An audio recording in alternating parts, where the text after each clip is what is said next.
Now, the second of a two-part look at the transformation and troubles of retail. The Federal Trade Commission has cleared the way for Amazon to take over Whole Foods starting next week. Meanwhile, Sears has announced that it plans to close even more of the Kmart stores that it owns. While each company has its particular story, there is no question the retail sector is going through a major transformation. Our economics correspondent Paul Salmon reports on how companies are trying to reboot and adapt to a most challenging environment. It's part of our weekly series, Making Sense. More store closings this year than any since the Great Recession. Retailers filing for bankruptcy at a record pace, countless others teetering on the brink. And so, the obvious question, is this Armageddon for retail? The retail industry is fine, but the legacy players are facing Armageddon. Columbia University retail professor Mark Cohen. You know, back in the day, if you wanted almost anything you can think of, you had to go to a department store. Now what's happening is the internet is hollowing out the great American shopping mall. Amazon founder Jeff Bezos predicted as much to me almost 20 years ago. Unless brick and mortar stores do something different, they're toast. To put it in the extremes, the category that's most threatened is the strip mall. Because that's no fun. This outside of Borders bookstore, which of course went bankrupt 12 years later. So what's a retailer to do now? The traditional retailers who survive this paradigm shift are going to have to create a physical presence that's far more attractive and engaging than what they've got. More engaging or else.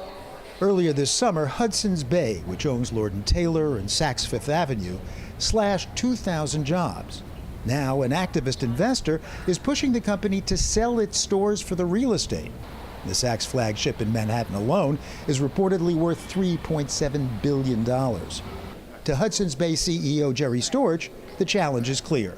How do we give the customer that extra reason, beyond simply, consummating a transaction to buy some merchandise, to come to a store?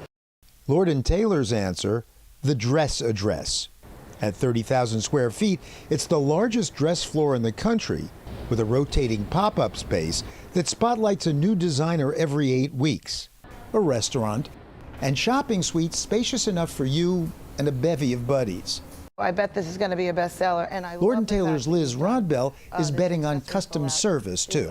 We have a concierge on the floor that will help connect you with a stylist immediately to really put you together to look terrific.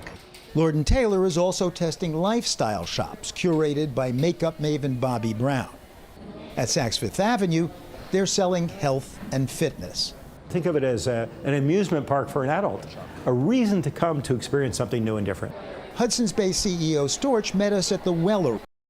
You can buy stuff here, or get a manicure, practice your golf swing, work out, sample dry salt therapy to improve lung function. Saks' president Mark Metrick. I think when people leave this area and leave this floor and actually leave the store after visiting here, I want them to think, wow, that's not the Saks I thought. When they bump into somebody, when they see someone a few weeks later and somebody says, oh, what's going on in those department stores? Somebody can say, wow, have you been to Saks lately? There's a lot going on. So that's the goal. We don't think retail's dead. We think mediocre retail is dead. Dave Gilboa is co-founder of eyewear monger Warby Parker, an e-retail success story. His answer to Armageddon is to combine online with brick and mortar. We just want to give customers options. We like to say that we're experience focused but medium agnostic. The online retailer had been in business 3 years when it opened its first store.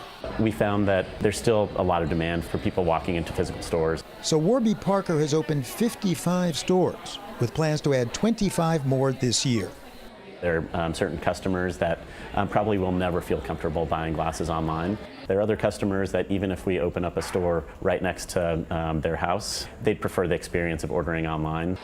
Yes, e-commerce grew 16% last year, but most purchases are still made in person, and Warby Parker wants a piece of that action. So its stores have photo booths for trying on glasses and sharing photos of them with friends. Not feeling the specs? You can buy or just read books here, too.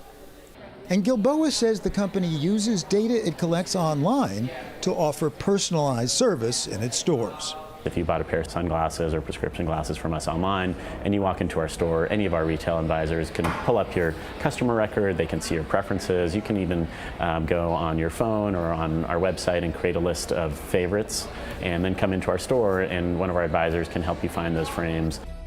Indeed, more and more e-commerce players are merging technology with physical retail. Case in point, Amazon's recent ventures in grocery stores. We call it Just Walk Out technology. And actual bookstores, where your Amazon Prime account gets you an automatic discount. Meanwhile, other retailers are reconceiving the store entirely. Story in Manhattan's Chelsea district creates retail narratives, themes that change every 3 to 8 weeks, like a magazine. The theme when we visited was Fresh Story. Founder Rachel Sheckman's 37th completely different narrative. If a magazine tells stories by writing articles and taking pictures, we tell stories through merchandise and events, and then magazines have advertisers and we have sponsors. The sponsor of Fresh Story? Jet.com, an e-commerce upstart bought by Walmart that ventured into grocery delivery last year. We created a wall out of Jet boxes since we're telling a story about them shipping fresh groceries. And so this is Stasher, and it's a storage bag that's, plastic free and reusable. We're really using merchandise as a narrative storytelling tool. Story has 2 revenue streams. Sponsors like Jet.com pay to promote. In this case, fresh produce and their delivery of it. Would you like a banana to eat? I would. I haven't had my banana today yet, actually. The other revenue stream, sales, here of fresh food-themed merchandise. That's a flask. A banana hip flask. Yeah. Now, admittedly, some items were more fresh than others. We Yes. still have the vegetable theme here. I strategically placed the salt. Yes, so you did. This is public television. And It is public television. But unlike traditional retailers, Sheckman doesn't worry much about sales per square foot. What we're focused on is experience per square foot. Frankly, if there's subscription retail and you have all these new business models online, why the heck is no one reinventing the business model offline? This is offline. We are offline. We're in a physical world. I never thought about it. My life is offline. Your life is offline. Sheckman believes retailers must pay more attention to offline experience, because that's what a lot of human beings still want. To that end, every story has themed events, classes, workshops, panel discussions.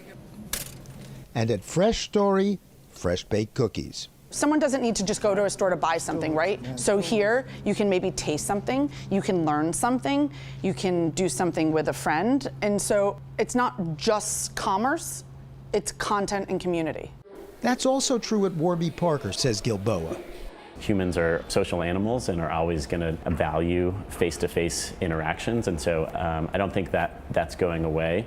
It's a view shared by the CEO of stores like Lord & Taylor, Saks, and others. There will always be physical stores. Until they invent the transporter, like on Star Trek, there'll be a reason for stores because it's still the only way that you can touch merchandise instantly, feel it, try it on.